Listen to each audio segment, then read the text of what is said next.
Hello students, आपका स्वागत है आपके अपने यूट्यूब चैनल प्रॉपर गाइडेंस की लर्न फ्रॉम सीरीज के एक नए वीडियो में, जिसमें आज हम सॉल्व करने वाले हैं ओ लेवल का जुलाई 2016 का M3 अपलोड यानी कि programming and problem solving through C language का पेपर को सॉल्व करने से पहले आपको बता दूं कि आज से हम अपने चैनल पे इनका सेकेंड पार्ट यानी कि थ्योरी वाला सेक्शन भी सॉल्व करना शुरू करने वाले हैं। तो आप लोग हमें कमेंट करके बताएं कि कौन सा पेपर मैं पहले सॉल्व कराऊं या शुरुआत से शुरू करूं। ठीक है, आप मुझे कमेंट करके जरूर बताएं, क्योंकि थ्योरी वाला सेक्शन भी आपके लिए इंपॉर्टेंट है। तो आपको जो पेपर कठिन लग रहा हो या जिस क्वेश्चन में एरर आ रही हो, समस्या आ रही हो, तो आप मुझे कमेंट करके बता सकते हैं या मुझे बता सकते हैं कि कौन सा पेपर मैं पहले सॉल्व करूं सेकेंड पार्ट। ठीक है, तो चलिए आप लोग कॉपी पेन ले लीजिए और आप मेरे साथ सॉल्व करने की कोशिश कीजिए। तो चलिए सॉल्व करते हैं।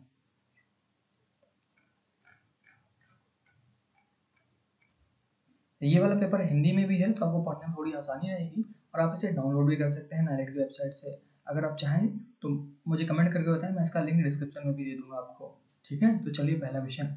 ये क्वेश्चन भी कई बार पूछा गया है, मैं इसको कई बार आपको सॉल्व करा चुका हूँ। पिछले पेपर मैंने आपको सॉल्व कराया था। अगर आपने पिछले सॉल्व पेपर नहीं देखे हैं तो आप चैनल की प्लेलिस्ट में जाकर उनको चेक कर सकते हैं, तथा उसका लिंक मैं इस वीडियो के एंड में तथा इस वीडियो के डिस्क्रिप्शन में आपको दे दूंगा। तो पढ़िए पहला क्वेश्चन। पहला क्वेश्चन क्या कह रहा है आपसे, देखिए पहला क्वेश्चन आपको एक लूप दिया गया है, आपसे पूछा है कि ये लूप कितनी बार चलेगा। तो पढ़िए क्वेश्चन, देखिएगा लूप। यहाँ पे देखिए फॉर के अंदर क्या होता है, रन होने के लिए 3 स्टेटमेंट की आवश्यकता होती है। यहाँ पे तीनों स्टेटमेंट है, यानी कि 2 लगे हुए हैं ना, तो तीनों स्टेटमेंट है। लेकिन इसके अंदर कोई कंडीशन नहीं है जो इसे रोके। तो जब इसके अंदर कोई कंडीशन नहीं है तो ये कैसा बन जाएगा, इनफाइनाइट बन जाएगा। और इनफाइनाइट लूप कितनी बार चलता है, अनेक बार चलता है, जिसकी कोई लिमिट नहीं होती। तो इसका सही आंसर क्या है, बी नंबर, ये मैंने कराया हुआ है। ठीक है, चलिए आगे बढ़ते हैं। अगला क्वेश्चन, निम्नलिखित प्रोग्राम का आउटपुट, आपको एक प्रोग्राम दिया है और आपसे आउटपुट पूछा है। ये भी रिपीटेड क्वेश्चन है, मैं करा चुका हूँ। यहाँ पे देखिए एक स्ट्रिंग दिया हुआ है स्मॉलर, ठीक है, जिसे str में स्टोर करा है, और फिर एक इंटीजर टाइप वेरिएबल दिया है जिसमें दिया हुआ है 100। ये अगला क्या कह रहा है, प्रिंट एफ अगर a है 10 से बड़ा। यहाँ पे आपको कंडीशनल ऑपरेटर दिया हुआ है। यहाँ पे देखिए कंडीशनल ऑपरेटर में क्या होता है, क्वेश्चन मार्क के बाद वाली वैल्यू ट्रू होती है और उसके कॉलन के बाद वाली वैल्यू फॉल्स होती है। यानी कि ये वाली वैल्यू तब चलेगी जब आपका स्टेटमेंट फॉल्स हो जाएगा। ये आपका स्टेटमेंट है, अगर ये ट्रू होता है तो ये चलेगा और फॉल्स होता है तो ये चलेगा। तो समझिए क्या कहना है, a इज ग्रेटर देन 10। क्या a 10 से बड़ा है, हाँ a में 100 है ना, तो क्या होगा, a 10 से बड़ा है। 10 से बड़ा है यानी कि ट्रू वाली वैल्यू चलेगी। ट्रू वाली वैल्यू क्या है, ग्रेटर, तो क्या प्रिंट होगा, ग्रेटर प्रिंट होगा।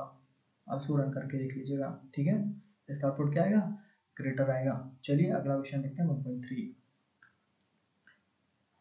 ये भी रिपीटेड है, कई बार कराया हुआ है मैंने, ये भी रिपीटेड है। ये क्या कह रहा है, स्विच केस स्टेटमेंट में आप किस के आधार पर स्विच नहीं कर सकते। आप कैरेक्टर के आधार पर कर सकते हो, इंटीजर के आधार पर कर सकते हो, इनम के आधार पर कर सकते हो, बट फ्लोट के आधार पर नहीं कर सकते। यानी कि स्विच केस स्टेटमेंट फ्लोट का प्रयोग नहीं होता है। तो इसका सही आंसर क्या है, सी नंबर।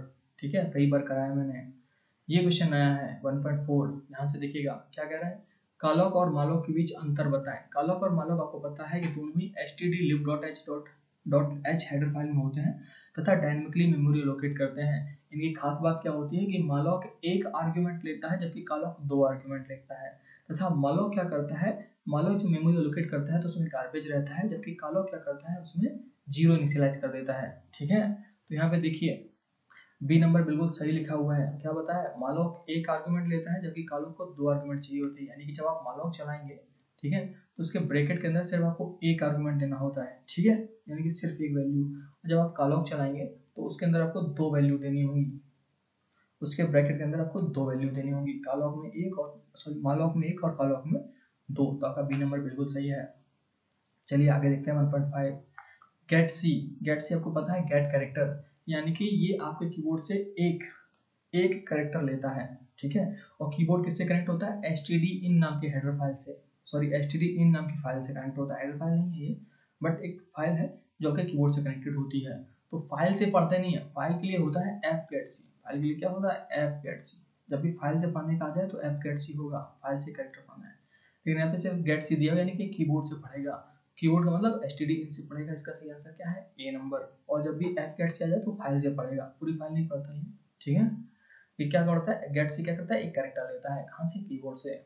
चलिए आगे बढ़ते हैं 1.6। स्ट्रक्चर और यूनियन में क्या अंतर होता है। देखिए पहला क्वेश्चन ऑप्शन पढ़िए, स्ट्रक्चर के अंदर फंक्शन को परिभाषित नहीं कर सकते, परंतु यूनियन के अंदर बेहतर भी नहीं कर सकते। नहीं, ये कह रहा है स्ट्रक्चर के अंदर फंक्शन को परिभाषित कर सकते हैं परंतु यूनियन के अंदर नहीं कर सकते। कि आप स्ट्रक्चर और यूनियन दोनों के अंदर फंक्शन को परिभाषित नहीं कर सकते। फंक्शन को हमेशा बाहर करते हैं, फंक्शन किसी के अंदर नहीं कर सकते। आप किसी फंक्शन को किसी चीज के अंदर डिफाइन नहीं कर सकते। आप फंक्शन के अंदर ही फंक्शन डिफाइन नहीं कर सकते, स्ट्रक्चर यूनियन के अंदर ही फंक्शन डिफाइन नहीं कर सकते। ठीक है, तो ये ए और बी दोनों गलत है। इनमें मुख्य अंतर होता है इनकी मेमोरी का बंटवारा। ठीक है, आपको पता है कि यूनियन में आपको सिर्फ एक मेमोरी लोकेशन मिलता है, चाहे कितने भी आपने उसके मेंबर वेरिएबल बनाए हो, और स्ट्रक्चर आपने जितने उसके मेंबर वेरिएबल बनाए हैं सबको अलग अलग स्पेस मिलता है। ठीक है, तो इनका मुख्य अंतर होता है कि इनका मेमोरी किस तरह बटी हुई है।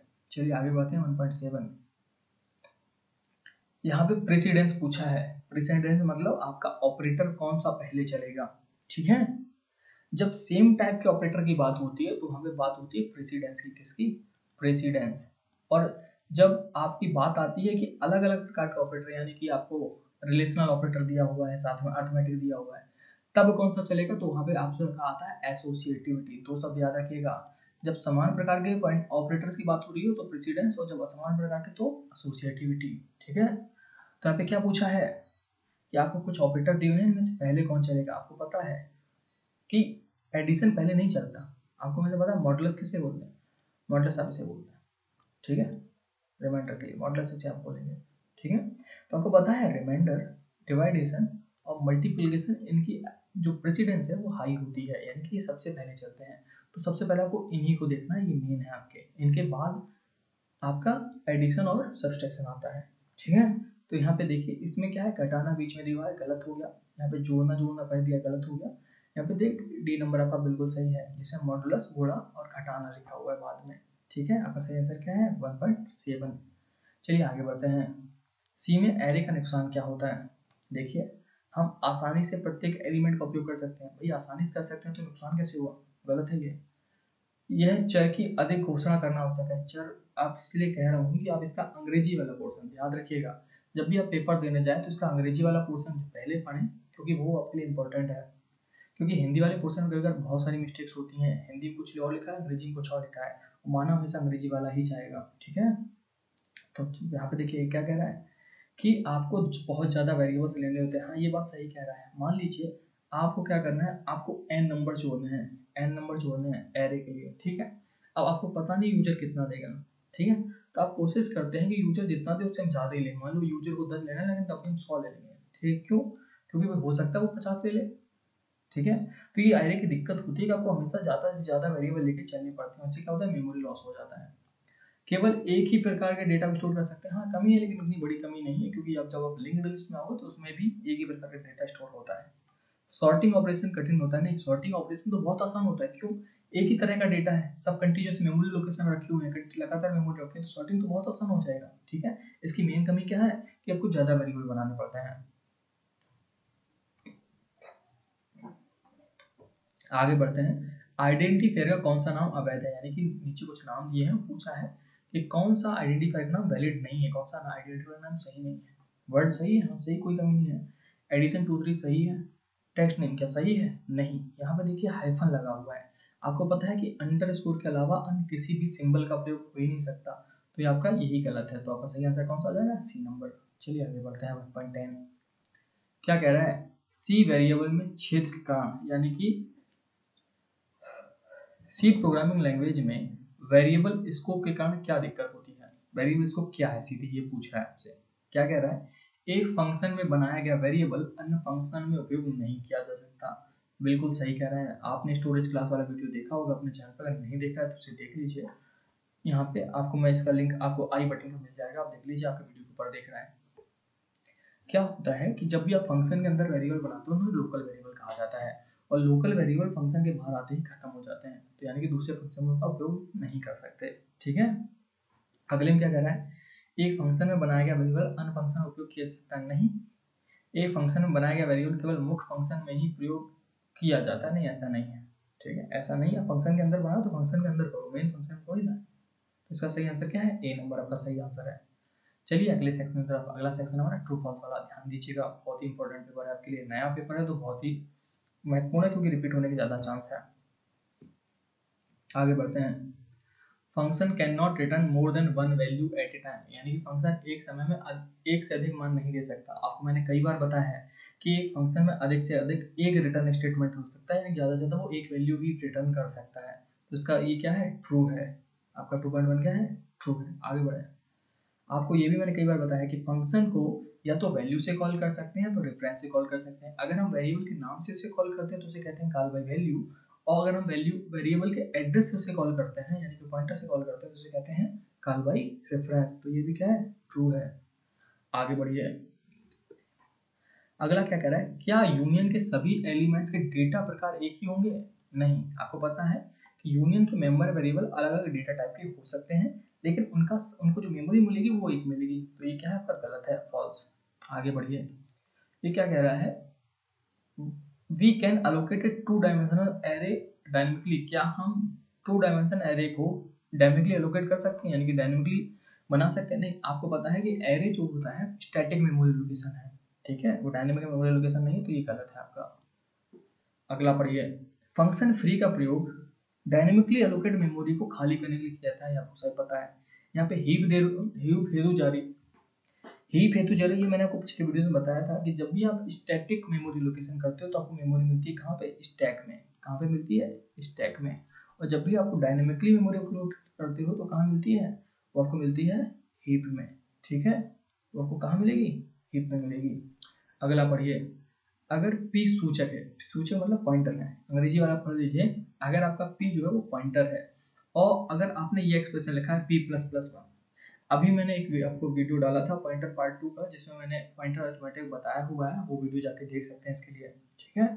उसका लिंक आपको डिस्क्रिप्शन में मिल जाएगा, साथ में वीडियो के एंड में भी उसका डिस्क्रिप्शन लिंक मैं आपको दे दूंगा। नहीं दे पाता हूँ तो आप चैनल का प्ले लिस्ट आके भी उसे देख सकते हैं। ये क्या है, आपने एक पी पॉइंटर और आपने ये एक्सप्रेशन चलाया हुआ है, ठीक है। तो इसमें क्या होगा कि पी के प्रकार के परे, यानी कि पी के टाइप का ही एक और मान जुड़ जाएगा, यानी कि एक पूरा का पूरा वैल्यू जुड़ जाएगी, एक पूरा का पूरा घर जुड़ जाएगा, यानी कि पूरा का पूरा वेरिएबल ही बन जाएगा। आपको पता है कि पॉइंटर में जब भी आप एक जोड़ोगे तो एक पूरा का पूरा साइज बढ़ता है, ठीक है, उसकी वैल्यू नहीं बढ़ती, पूरा का पूरा वेरिएबल ही बढ़ता है। मान लीजिए आपका जो पॉइंटर टाइप है, ठीक, वो पॉइंटर टाइप है, वो क्या है, एक इंटीजर वेरिएबल को पॉइंट कर रहा था, इंटीजर वेरिएबल को पॉइंट कर रहा था। मान लीजिए उसकी लोकेशन थी 2048। तो आपको पता है इंटीजर वेरिएबल कितनी जगह मिलती है, 2 बाइट जगह मिलती है। तो अगर आप p+1 करोगे तो यहाँ पे कितना हो जाएगा, 2050 हो जाएगा। कितना हो जाएगा, 2050। क्यों, क्योंकि इंटीजर टाइप को 2 बाइट जगह मिलती है, तो ये कितना आगे बढ़ेगा, 2 बाइट मिलेगा, ठीक है। अगर यहाँ पे फ्लोट टाइप होता तो 4 बढ़ता, यानी कि 2052 हो जाता। अगर आपका डबल होता तो यहाँ कितना बढ़ता, 8 16, यानी कि 56 हो जाता, 2056 हो जाता, ठीक है। तो ये बिल्कुल सही है। अगला देखिए 2.7, अगर 2.6 में अगर आपको कंफ्यूजन हो रही है तो आप पिछला पॉइंटर पार्ट 2 का वीडियो जाके देख सकते हैं, आपको क्लियर हो जाएगा। आगे बढ़ते हैं, एक स्ट्रिंग दिया हुआ है बिलो बैगिंस, ठीक है। यहाँ पे कह रहा है कि आप इसे 13 साइज के स्ट्रिंग में आप सेव कर सकते हैं, यानी 13 साइज का आप अगर एरे बनाओगे तो आप इसे सेव कर पाओगे। तो देख लेते हैं, इसको गिनना पड़ेगा पहले, 1 2 3 4 5 6 7 8 9 10 11 12 13 नहीं कर सकते आप। मैंने बताया था आपको कि जब भी आपको स्ट्रिंग स्टोर करना है तो आपको एक ज़्यादा लेना होता है, यानी कि अगर 13 डिजिट है, 13 आपके कैरेक्टर है, तो आपको कितने कैरेक्टर का आपको एरे लेना पड़ेगा, 14 कैरेक्टर का, क्योंकि आखिरी कैरेक्टर क्या होता है, नल होता है, ठीक है, आखिरी कैरेक्टर नल होता है, तो आप इसे सेव नहीं कर सकते। ये भी कैसा है, फॉल्स आपका। टैब डेफ को एक प्रकार के ज्ञात डेटा को नया नाम देने के लिए किया जाता है। हाँ बिल्कुल सही है, टैब डेफ का वीडियो भी आपके चैनल पे आ चुका है, आप उसे इस वीडियो की डिस्क्रिप्शन में या चैनल में जाके देख सकते हैं। आगे देखिए, एक स्टैटिक वेरिएबल का जो लाइफ टाइम होता है वो प्रोग्राम चलने तक होता है। हाँ बिल्कुल सही है कि वो पूरे प्रोग्राम के दौरान एक्टिव, जो भी स्टैटिक आपका स्टोरेज क्लास का वेरिएबल होता है वो पूरे प्रोग्राम के दौरान एक्टिवेट रहता है, ठीक है। आप उसे किसी फंक्शन से एक्सेस कर पाते हैं। आपके चैनल पे स्टोरेज क्लास का भी वीडियो पड़ा हुआ है, आप जाकर चेक कर सकते हैं उसे। आगे देखिए, अगला क्या कर रहा है, 3 घोषणा यानी कि 3 डिक्लेरेशन की हुई है। यहाँ पे देखिए क्या है, 2 स्टार एप्पल, ये पॉइंटर का पॉइंटर है, ये क्या है, पॉइंटर का पॉइंटर, ठीक है। आप पॉइंटर वाला वीडियो चेक करिए, मिल जाएगा आपको। अगला क्या है, ये पॉइंटर का एरे है, यानी कि एरे ऑफ पॉइंटर है, किस प्रकार के, कैरेक्टर प्रकार के एरे, पॉइंटर का एरे है, सॉरी, ये क्या है, पॉइंटर का एरे है, किसके, कैरेक्टर टाइप के। और ये क्या है, कैरेक्टर एप्पल, ये 2 डायमेंशन एरे है, ये तीनों घोषणाएं अलग अलग है, तीनों डिक्लेरेशन अलग अलग है। ये कह रहा है एक जैसी, तो ये कैसा है, पर गलत है। ठीक है, ये कैसा है, गलत है। आई होप आपको समझ में आया होगा। चलिए अगले सेक्शन में बढ़ते हैं। अगला सेक्शन है हमारा क्रॉस मैच का। तो देखिए इसका इंग्लिश वाला वर्जन सॉल्व करूंगा मैं, आप लोग हिंदी वाला वर्जन चेक कर सकते हो। ठीक है, मैं इसको हिंदी में बताता जाऊंगा क्योंकि हिंदी में पढ़ना से थोड़ा टफ होता है। मैं इसका इंग्लिश वाला वर्जन सॉल्व करूंगा। यहाँ पे देखिए, चलिए पढ़िए साथ में। पहला क्वेश्चन पढ़िए, क्या कह रहा है, आइडेंटिफायर्स। आइडेंटिफायर्स क्या होते हैं? क्या होता है कि जब भी सी प्रोग्राम में आप कोई भी ऐसा एलिमेंट यूज करते हो, यानी कि किसी भी मेमोरी लोकेशन को आइडेंटिफाई करने के लिए आपसे जो भी नाम देते हो उसे आइडेंटिफायर कहा जाता है। जैसे वेरिएबल्स यानी कि मेमोरी लोकेशन को आप जो भी नाम देते हो उसी प्रोग्राम में, उसे क्या बोलते हैं, आइडेंटिफायर बोलते हैं। 3.1 का देखिए एम नंबर लिखा है। ठीक है, M number. Name that are given to various program element, यानी विभिन्न प्रोग्राम एलिमेंट को दिए गए नाम जैसे वेरिएबल्स को क्या कहते हैं, आइडेंटिफाई कहते हैं। स्ट्रिंग कांस्टेंट क्या होता है, मैंने आपको बताया था कि ऐसी वैल्यू जिन्हें आप सी प्रोग्राम में डायरेक्टली यूज कर देते हो तथा उन्हें डबल कोट्स के अंदर लिखा जाता है, क्या कहते हैं, स्ट्रिंग कांस्टेंट कहते हैं। तो देखिए आपका के नंबर पे लिखा गया है कि अगर आप किसी भी चीज को डबल कांस्टेंट के अंदर लिख देते हो, डबल कोट के अंदर लिख देते हो, तो क्या कहलाएंगे, वो कहलाएंगे स्ट्रिंग कांस्टेंट। देखिए के नंबर। आगे बढ़ते हैं। आप इसका हिंदी वाला वर्जन भी देख सकते हैं, मैं भी आपको दिखा दूंगा, आप उसका स्क्रीनशॉट ले सकते हैं। गेट क्या करता है, एक कैरेक्टर इनपुट लेता है, देखिए जी नंबर लिखा हुआ है। गेट क्या करता है, एक कैरेक्टर इनपुट लेता है। रैंडम क्या करता है, कोई भी एक पॉजिटिव इंटीजर रिटर्न करेगा। क्या करेगा, कोई भी एक पॉजिटिव रैंडम इंटीजर, रैंडम आई नंबर। आगे देखिए पुटकेयर क्या करता है, आपकी आउटपुट डिवाइस पे एक कैरेक्टर प्रिंट कराता है, ठीक है। तो देख लीजिए इसका देखिए 3.5 का लिखा हुआ है एल नंबर पे, सेंड एक character to standard output device. ठीक है। ब्रेक का आपको पता है, ब्रेक का प्रयोग किस लिए होता है, किसी लूप को तोड़ने के लिए या किसी स्विच स्टेटमेंट से बाहर आने के लिए। ठीक है, स्विच केस से अगर आपको बाहर आना है तो वहां पे आप ब्रेक लगाते हो ना, और लूप को तोड़ने तब भी आप ब्रेक लगाते हो। 3.6 का क्या है, ए नंबर। अगला देखिए कंटिन्यू क्या करता है कि जब भी आप कंटिन्यू चलाते हो तो क्या करता है, आपके प्रोग्राम कंट्रोल को वापस लूप पे बाईपास कर देता है, ट्रांसफर कर देता है। तो यहाँ पे देखिए बी नंबर पे लिखा हुआ है। ठीक है, इसका प्रयोग किस लिए किया जाता है, आपके लूप पर कंट्रोल वापस लाने के लिए। ठीक है। ऑटोमेटिक वेरिएबल्स क्या होते हैं, ये किसी फंक्शन के अंदर ही क्रिएट किए जाते हैं तथा इनकी जो वैल्यू होती है वो फंक्शन के अंदर ही रहती है। फंक्शन के खत्म होते ही इनका मान भी खत्म हो जाता है। ठीक है, इनका मान भी खत्म हो जाता है। तो देखिए ई नंबर पे लिखा हुआ है, क्या लिखा है, does not return it's value, यानी कि अपनी वैल्यू नहीं रखते हैं। कब, जब फंक्शन के कंट्रोल जो है फंक्शन के बाहर आ जाता है। ठीक है, जब कंट्रोल फंक्शन के बाहर आ जाता है तो ये वेरिएबल्स खत्म हो जाते हैं, इसलिए इनको क्या कहते हैं, ऑटोमेटिक वेरिएबल्स। अगर आपने स्टोरेज क्लास का वीडियो नहीं देखा है तो अभी जाके देखिए, आपको ये समझ में आ जाएगा। आगे बढ़िए 3.9 इंट पी। यहाँ पे क्या है, पी एक फंक्शन है। क्या है, फंक्शन है जो क्या आर्गुमेंट के तौर पे क्या लेगा, एरे ऑफ पॉइंटर्स। ठीक है, एरे ऑफ पॉइंटर, और किस प्रकार का, कैरेक्टर प्रकार का। ये आर्गुमेंट है, इसको बोलते हैं पैरामीटर। ठीक है, आर्गुमेंट या पैरामीटर इसी को बोलते हैं दोनों को। तो ये क्या है, जो रिटर्न क्या करेगा, इंटीजर टाइप, इसका रिटर्न टाइप का इंटीजर, और ये लेगा क्या, एरे लेगा, किसका, पॉइंटर का एरे, और किस टाइप का, कैरेक्टर टाइप का। तो देखिए यहाँ पे क्या लिखा हुआ है, accept an argument which is an array of pointer to characters. ठीक है, अगला क्या है, accept an argument which is pointer to, नहीं एरे है ना ये, यहाँ पे देखिए डब्बा बना हुआ है ना, ये ब्रैकेट लगा हुआ है, यानी कि एरे है। तो 3.9 का सी नंबर, जो क्या करेगा, एक्सेप्ट करेगा किसे, एरे ऑफ पॉइंटर्स, किस प्रकार के, कैरेक्टर प्रकार के। ठीक है। टैप डेफ अभी बताया था। टैप डेफ क्या करता है कि आप पहले से उपलब्ध डेटा टाइप को नया नाम दे सकते हो, यानी कि पहले से उपलब्ध डेटा टाइप को आप नया बना सकते हो। तो देखिए एफ नंबर पे लिखा हुआ है। ठीक है, कहाँ लिखा है, 3.10 का एफ। मैं इसका हिंदी वाला वर्जन भी दिखा देता हूँ, आप लोग उसका स्क्रीनशॉट ले लें। ठीक है, आप उसको दोनों का स्क्रीनशॉट लीजिए, आपको समझ में आ जाएगा। ठीक है, हो गया। चलिए आगे बढ़ते हैं। अगला सेक्शन है हमारा फिल इन द ब्लैंक्स। ध्यान से कीजिएगा, बहुत इंपॉर्टेंट पेपर है आपके लिए। अगला पढ़िए, एज ए वेरिएबल, इसका भी हिंदी वाला वर्जन मैं आपको दिखा दूंगा, आप स्क्रीनशॉट ले लेना। As a variable which holds the address of another variable, ऐसा कौन सा वेरिएबल है जो दूसरे वेरिएबल का एड्रेस होल्ड करता है। अभी मैंने आपको 2 वीडियो बनाए हैं इसके ऊपर। इसका सही आंसर क्या है, पॉइंटर। पॉइंटर एक ऐसा वेरिएबल है जो दूसरे वेरिएबल का एड्रेस होल्ड करता है। नहीं देखा है तो आप सी प्रोग्रामिंग ट्यूटोरियल में जाकर उसे चेक कर सकते हो, उसका लिंक इस वीडियो के डिस्क्रिप्शन में है। आगे बढ़ते हैं। ग्लोबल वेरिएबल को और क्या कहते हैं, ग्लोबल वेरिएबल को मैंने आपको बताया था जब स्टोरेज क्लास पढ़ाया था। कितने पढ़ाए थे, ऑटो, रजिस्टर, स्टैटिक और external.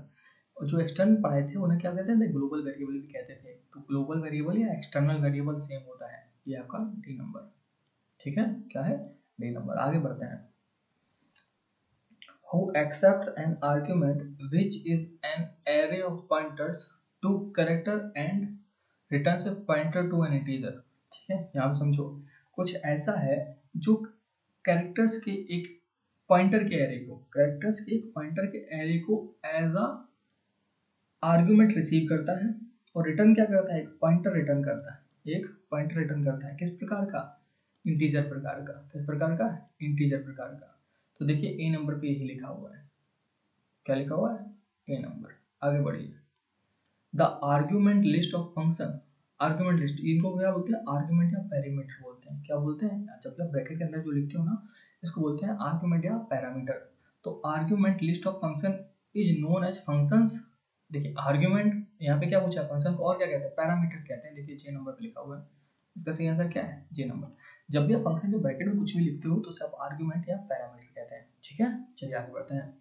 C provides the function to compare string। मैंने आपको कई बार बताया है, कंपेयर स्ट्रिंग्स को कंपेयर करने के लिए आपके C प्रोग्रामिंग एक फंक्शन है जिसका नाम है strcmp, जो string.h नाम के हेडर फाइल में होता है। देखिए एल नंबर पे लिखा हुआ है। अगला क्वेश्चन पढ़िए, converts a character string in the form of white space sign digits. ठीक है, ये किसी कैरेक्टर स्ट्रिंग को क्या करता है, डिजिट्स में बदलता है। किसमें बदलता है, डिजिट्स में बदलता है। वो किस प्रकार की, इंटीजर टाइप की। तो इसके लिए फंक्शन होता है a2i, आपके ई नंबर पे लिखा हुआ है। कौन सा फंक्शन है, a2i। आगे बढ़ते हैं। इन compiler error message means that an object of left hand side. देखिए जब भी लेफ्ट हैंड साइड के ऑब्जेक्ट में कोई एरर आती है तो आपके में एरर आएगी एल वैल्यू, यानी कि लेफ्ट वैल्यू एरर। ठीक है, अगर राइट साइड में दिक्कत आती है तो एरर आएगा आर वैल्यू। तो यहाँ पे किस में एरर है, लेफ्ट हैंड साइड में। तो यहाँ पे देखिए एफ नंबर पे लिखा हुआ है एल वैल्यू। जब भी लेफ्ट हैंड साइड में तो L value, right hand side में तो आर वैल्यू। आगे बढ़ते हैं। ये जो लॉजिकल एंड ऑपरेटर, यहाँ पे लॉजिकल एंड ऑपरेटर कहाँ है, देखिए एच नंबर पे लिखा हुआ है। ये एक लॉजिकल एंड ऑपरेटर है और अगर दोनों ही वैल्यू ट्रू होती है तभी ट्रू होगा। यहाँ ये बात तो सिर्फ सपोर्ट के लिए लिखी थी, आपका क्वेश्चन सिर्फ इतना था। ये logical and operator, logical and operator देखिए एच नंबर लिखा हुआ है। आगे बढ़िए, sets the position to desired point in file, यानी कि मैंने आपको ये कई बार बताया हुआ है कि जब भी आपको फाइल में किसी विशेष स्थान पर आपको पॉइंटर को लेके जाना है, कंट्रोल को लेके जाना है, तो कौन सा फंक्शन, एफ सीक। और जब भी उसकी लोकेशन पता करनी है तो एफ टेल। तो यहाँ पे क्या है, लेके जाना है ना, तो लेके जाने के लिए एफ सीक होता है, के नंबर पे लिखा हुआ है। आगे बढ़ते हैं। अगला 4.10 contains member whose individual data types में डिफर फ्रॉम अनदर, यानी कि वह कौन है जिसके जो डेटा टाइप होते हैं वो एक दूसरे से अलग हो सकते हैं। तो यहाँ पे देखिए दो ही होते हैं, स्ट्रक्चर या यूनियन। यहाँ पे आपके में यूनियन लिखा हुआ है, तो इसका सही आंसर क्या है, बी नंबर। आप लोग इसका स्क्रीनशॉट ले लें, मैं आपको हिंदी वाला भी दिखा देता हूँ, आप इसका भी स्क्रीनशॉट ले सकते हैं। ये लीजिए हिंदी वाला, आप इसका भी स्क्रीनशॉट ले लें।